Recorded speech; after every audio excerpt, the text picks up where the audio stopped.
Hi, I'm Ethan Walker, an avid fisherman who's spent most of my life on lakes. There's something about the water, the calmness of it all, that pulls me in. I've always loved that moment when you cast your line and the world just quiets down. But I've also learned something about lakes that I'll never forget. Not every calm surface tells the full story beneath. I remember one day, everything seemed perfect.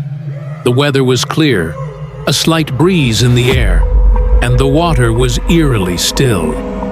Little did I know, that would be the day that changed everything.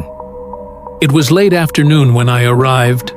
The lake stretched out before me, shimmering in the fading sunlight. The trees surrounding it were tall and ancient, casting long shadows across the water. It looked like the kind of place you'd see in a postcard, peaceful, untouched by the world. I'd been fishing here countless times before, and I always thought there was something magical about it. Some people would say it's just another lake, but there are rumors. People say that some strange things happen here, though no one ever talks about it. I never paid much attention to those stories, thinking they were just local legends. I couldn't have been more wrong. As the sun began to set, I cast my line into the water and waited. The stillness was almost unsettling. No birds, no sounds of wind rustling through the trees. It was quiet, unnaturally so. That's when I saw it. At first, I thought it was just a shadow, a log or some debris caught in the current. But as I watched, it didn't move like debris. It was different. It had a shape, like a body. My heart skipped a beat. The figure was face down, floating just beneath the surface. Its clothes were dark, possibly black or brown. At first, I thought it was just a trick of the light, but as I stared, I noticed something strange. It didn't look natural. The body was too still, and the water around it wasn't rippling at all, as if the lake itself was holding its breath. I rowed closer, my hands shaking. The closer I got, the more real it became. Too real. This wasn't some prank or imagination. This was something I couldn't explain. I leaned over the side of the boat, trying to get a better look. I was only a few feet away now. And then, it happened. The body, the thing that was once clearly visible, suddenly vanished. 1 second it was there, floating in the water. And the next, it was gone. No splash, no movement, no sign of anything having moved. The water was still, like it had never been disturbed. I froze. I stared at the spot where the body had been, expecting it to resurface. But nothing. Not a ripple. It was like the lake had swallowed it whole. I didn't know what to think. My mind raced. Maybe I was seeing things. Maybe I was just tired, or the sun was playing tricks on me. But deep down, I knew what I saw. I circled the area for an hour, looking for any sign of the body, any trace. I even jumped in the water, hoping to find something, but nothing. The water was clear, the surface smooth. There was no sign of anything unusual. I went home that night, but I couldn't sleep. I kept seeing that figure in my mind, vanishing in front of me. I couldn't explain it. That night marked the beginning of a change in me. I couldn't bring myself to fish on that lake again, but I kept coming back, trying to understand what happened. I even spoke to some of the locals. Some said the lake was cursed, that strange things happened to anyone who dared to question its secrets. Others said I was just unlucky, but I couldn't stop thinking about it. I looked up every strange occurrence in the area. There were stories of people disappearing in the lake, of bodies found in the past, but none that quite matched what I saw. It was as if the lake, erased the evidence. Even now, years later, I can't shake the feeling that something still watches me from the depths of that lake. Something that doesn't want to be seen. Every time I drive past, I look at the water, wondering what's truly down there. What really happened that day? I can only tell you this: I may never fully understand what I saw, but I'll never forget it. I can't. And now, I leave it to you. Have you ever witnessed something you can't explain? Something that made you question reality? I want to hear your thoughts, your stories, because I know I'm not the only one who's seen the unexplainable. Share your experiences in the comments, and don't forget to like, share, and subscribe for more true horror stories. Maybe, just maybe, you'll be the one to unravel the mysteries that have haunted us all.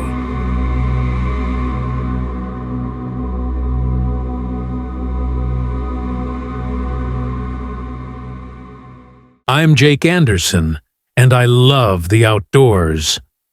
My partner and I decided to take a weekend camping trip to a remote lake that had a bit of a reputation. They say it's haunted. I don't really believe in ghosts, but I'll admit, there was an eerie feeling when we first arrived.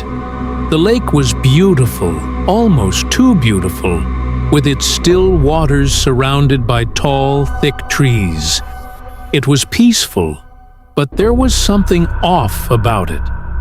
Locals in the nearby town often whispered about strange noises coming from the lake at night, sounds of crying, sobbing.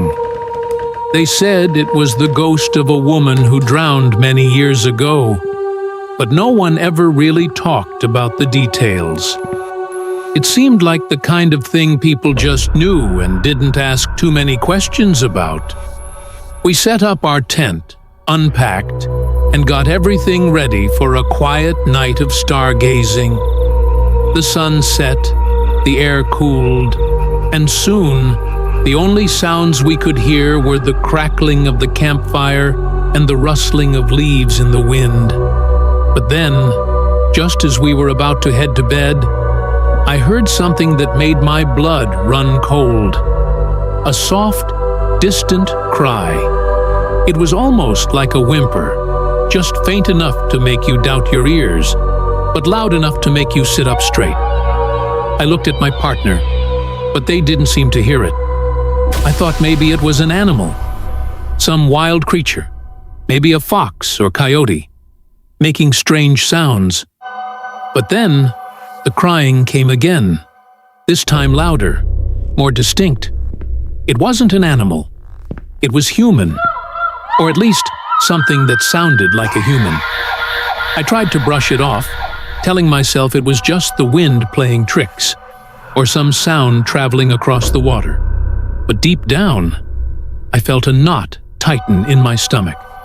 My partner finally heard it too, and we both froze. The cry was coming from the lake. It sounded like someone in pain, sobbing. Then a sudden sharp wail that sent a chill through my spine. We both looked toward the water, but the darkness was too thick to see anything. Just the reflection of the moon on the lake's surface. I didn't want to go near the water, but I couldn't shake the feeling that something was wrong. The crying continued.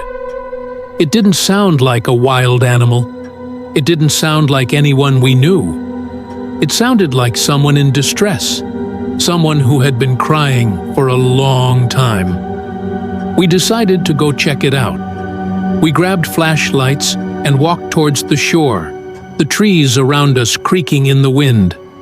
With each step, the crying grew louder, more desperate. We reached the edge of the lake and stood there, shining our lights across the water, hoping to see something, anything, that would explain what we were hearing. But there was nothing, just the still, empty water. The crying seemed to echo all around us, but we couldn't see anyone. It was as if the sound was coming from all directions, swirling in the air around us. I felt like I was going crazy, hearing things that made no sense. My partner was equally shaken, but neither of us wanted to leave. Not yet. We stayed there, listening, until the crying abruptly stopped. Silence. It was the kind of silence that filled the air with a thick, suffocating weight. I looked at my partner, and we both knew we weren't imagining things. We'd both heard it, and it was real, whatever it was. We quickly made our way back to the camp, packed up the essentials, and decided we'd head back to the car. We didn't speak much on the way, both of us still processing what had just happened. As we walked away from the lake, the hairs on the back of my neck stayed on edge. It felt like we were being watched. Even now, when I think back to that night, I can't explain what happened. I don't know if it was a prank or if the lake really was haunted. Maybe it was an animal, but I can't help but feel there's something more to it. There's something about that lake that still lingers in my mind. The sound of that cry, echoing across the water, will never leave me. So, I'll ask you, have you ever experienced something you couldn't explain? Something that made you feel like you weren't alone, even though you should have been? Leave your thoughts and experiences in the comments. I want to hear your stories, because I know we're not the only ones who've encountered the unknown.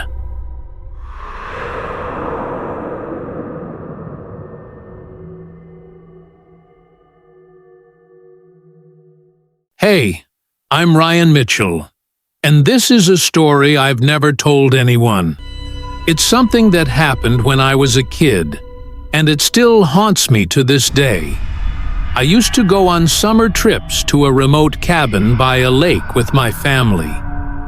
It was one of those places far away from the hustle and bustle of the world, a place that felt isolated, untouched by time. The kind of place where you could just let your guard down and relax. One hot summer day, I decided to go swimming. The lake was beautiful, clear, and inviting. The kind of place that looked like it came straight out of a postcard. My family had been coming here for years, and I knew the area well. I wasn't afraid of the water. In fact, I loved it. The feeling of being completely submerged, weightless, was something I'd always enjoyed. But this particular day, something was different. There was a feeling in the air, a heaviness, that I couldn't shake off. Still, I brushed it off. I was a kid, full of energy, and I wasn't going to let anything ruin my fun. I grabbed my towel, ran to the edge of the lake, and dove right in. The water was cold, but refreshing. I swam out farther than I usually would, enjoying the peacefulness of the lake. The sound of the water, the birds in the distance. It was the perfect escape. I had swum out to a part of the lake that was deeper, where the water was darker. I was alone, with no one around to distract me or disturb my peace. But as I swam, something felt wrong. I couldn't explain it at first, but I began to feel like something was watching me. The surface of the water, which had been so smooth, suddenly felt like it was shifting beneath me. There were no waves, but I could feel subtle movements in the water, like currents I couldn't control. I didn't think much of it, assuming it was just my imagination. Then, as I swam a little deeper, it happened. Out of nowhere, something grabbed my ankle. At first, I thought it was just a weed, maybe some debris that had gotten caught on me. But no, this wasn't a weed. This felt different. It was firm, almost like a hand, wrapping around my ankle with a cold, unyielding grip. My heart raced as I tried to kick free, but it didn't let go. The panic set in. I pulled harder, thrashing around, trying to get free. My mind was spinning, trying to make sense of it. Was it an animal? Some sort of fish? But it didn't feel like that. It didn't feel like anything natural. It was like something alive, something that shouldn't have been in that water, was holding me down. I kicked again, harder this time, and finally, the grip loosened. I didn't wait to see if it would grab me again. Without thinking, I turned and swam as fast as I could, heading back to the shore, gasping for air with every stroke. My heart was pounding, and I could barely hear anything over the sound of my own breath. All I wanted was to get out of that water. When I finally reached the shore, I didn't look back. I scrambled out of the lake and stood there, staring at the water, unable to move. I felt this overwhelming sense of dread, like something was still out there, waiting for me to come back. My legs were shaking, my ankle felt sore, but it was nothing compared to the cold fear that gripped me. I didn't tell my family what had happened that day. I couldn't explain it, not in a way that made sense. I knew they'd laugh it off or say I was imagining things, but I knew what I felt. I knew something had grabbed me. Even now, I can't forget that feeling. The water had always been a place of calm for me, but after that day, I couldn't shake the feeling that something was out there, waiting, something that didn't belong. I never swam in that lake again, and every time I think about it, I still wonder if it was just my mind playing tricks on me, or if something in that lake was really alive, and if it's still out there, waiting for the next person to swim too far.